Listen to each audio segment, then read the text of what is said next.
Akhirnya. Wah, apaan sih yang ganggu gua? Orang gua lagi tidur juga. Maaf Guru, saya sedang kehilangan dalam hidup. Saya mencari arahan. Lah, emang mau kemana? Menuju kebebasan finansial.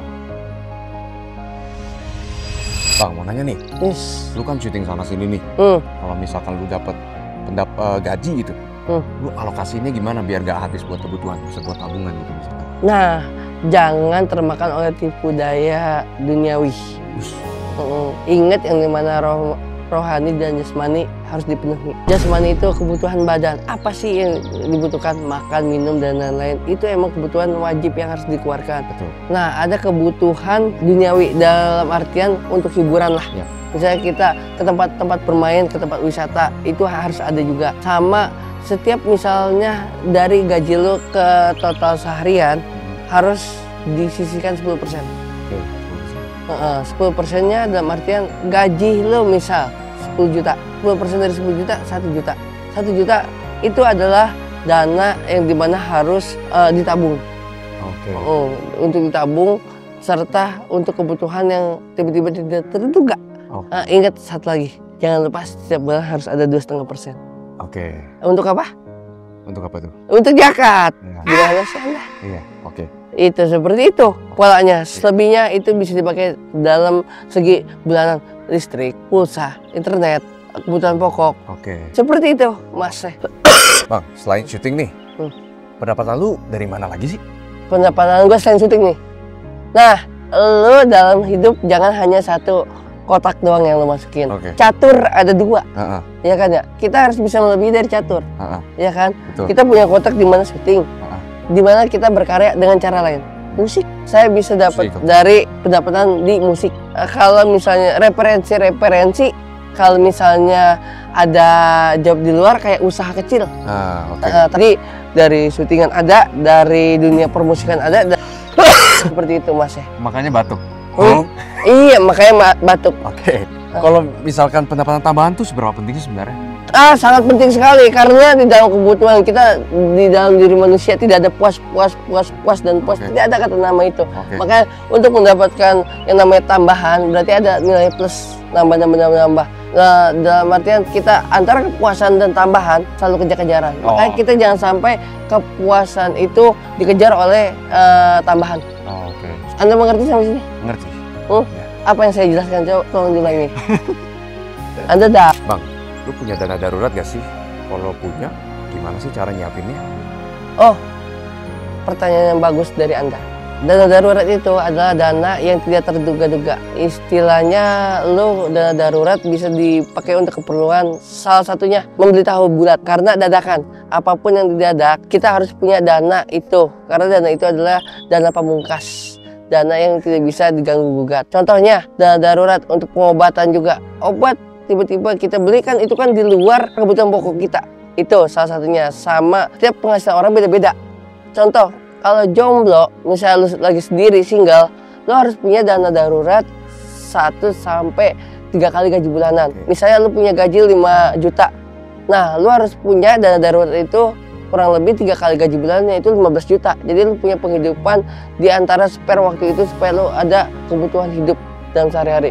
Nah, kalau udah menikah, lu harus punya yang namanya 6 sampai 12 kali gaji bulanan. Seperti itu. Karena dana tersebut adalah dana yang kita tidak oprek-oprek, tapi ujung-ujungnya dana darurat orang-orang itu setiap orang pasti beda-beda. Iya sih. Bang, lu investasi gak sih? Gua? Iya. Gue investasi. Menurut lu investasi itu penting gak sih? Wah, itu sih itu sih penting banget. Karena kenapa? Karena dana lu itu biar muter dan biar berkembang. Seperti itu. Jadi mendingan investasi, ya kan ya, daripada uang lu ditabung doang, yang ada malah kena inflasi. Benar. Ya kan? Jadi kayak contoh, kalau lu misalnya investasi, dana lu udah berkembang, Udah gitu dana lu nggak stay atau jogrok di situ aja. Iya betul. Dia bisa kemana-mana. Yang akhirnya nantinya dana lu itu kalau udah dikembangkan, yang namanya berkembang, berbunga, dan dana lu nanti akan besar. Bisa jadi lu buat beli rumah, lu bisa buat beli mobil, lu bisa buat kebutuhan pribadi lu, dan lebih dari kebutuhan pokoknya juga. Gitu. Jadi intinya uang yang kerja buat kita, bukan kita yang kerja buat uang. Bener. Bang, gue denger-denger lu nggak nyicil nih beli rumah, langsung cash. Wah, lu ngopi ya? Iya, sayangin. Denger-denger. Iya bener. Nah, gue kepo nih, gimana sih lu bisa melakukan itu? Ceritain dong. Nah, dalam artian gua itu beli rumah itu malam hari. Oke. Tahu malam hari? Iya. Apa itu? Malam hari, di saat malam hari. Salah. Apa tuh? Tunai. Tunai. Oke. Jadi saya beli tunai, ya kan, tanpa nyicil-nyicil. Dalam artian itu lagi, balik lagi. Lu punya tabungan, ya kan? Nah, tabungan itu yang lu sisihin, lu buat bayar rumah. Itu udah lama tuh prosesnya? Iya, karena pada saat itu aku masih single. Jadi punya tabungan yang lebih, otomatis tabungan tersebut gua beli untuk rumah secara tidak kredit sama sekali, dan kita bayar cash. Nah, itu perjalanannya ya gampang. Dari gaji lu itu, yang tadi gue bilang, 50% kalau bisa itu buat tabungan. Karena kan pada saat itu masih belum ada tanggungan. Belum ada tanggungan apa-apa, jadi masih bisa lebih banyak kemana-mana. Apalagi disisihkan duit tersebut, dijadikan sesuatu barang yang bisa kelihatan. Dan itulah menurut gua hasilnya. Sesimpel itu caranya ya? Sangat simpel sekali. Yang penting apa? Ini remote dari segala remote, yaitu pikiran. Kalau pikiran kamu bisa di-maintain dan bisa konsisten dari otak ke hati, bisa satu frekuensi, itu akan bisa jalan dengan one way. Setuju. Apakah kamu udah siap seperti itu? Semoga sudah dipersiapkan. Karena kamu sedang tidak ada tanggungan pada saat ini.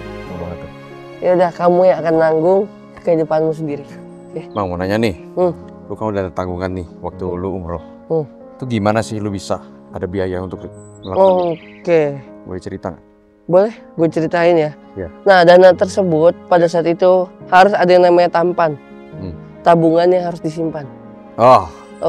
Jadi tabungan yang harus disimpan karena gue ingin melaksanakan itu dengan niat. Jadi niat yang harus dilaksanakan dengan cara apa? Dengan cara kita punya pegangan nih. Dalam artian kita mau menuju ke sesuatu, harus punya dana yang harus disiapkan. Nah, dan yang harus disiapkan di mana gua harus mengurangi yang namanya ruang duniawi, kayak kita sering ke mall, ke coffee shop, itu kita kurangi. Karena apa? Karena dananya biar bisa memenuhi untuk mewujudkan kita ke sana. Seperti itu. Pada akhirnya kita di sana juga dalam artian mau makan, mau keperluan kita kan pasti kan banyak ibadahnya juga ya. Tapi keperluan makan, oleh-oleh itu juga dipersiapkan karena dihitungkan supaya tidak boncos dan tidak luar dari kendali, dan seperti itulah intinya. Ada tampan tabungan yang harus disimpan. Itulah menurut gua untuk dijalankan, Rik. Apakah lu siap untuk umrah? Waduh, ntar saya pikirkan dulu ya. Ya, kenapa? Kok kamu belum siap? Itu kan panggilan. Panggilan? Bukan. Apa? Udah, ayo kita ke Ustadz Rusli. Masih ada yang mantap gue nggak ya? Karena gue lagi ngebajak sosial media masa. Udah ketahuan deh bagaimana cara menabung buat biaya pernikahan. Satu lagi, dana darurat harus lu punya. Nah, selagi lu masih sebelum nikah, lu harus punya.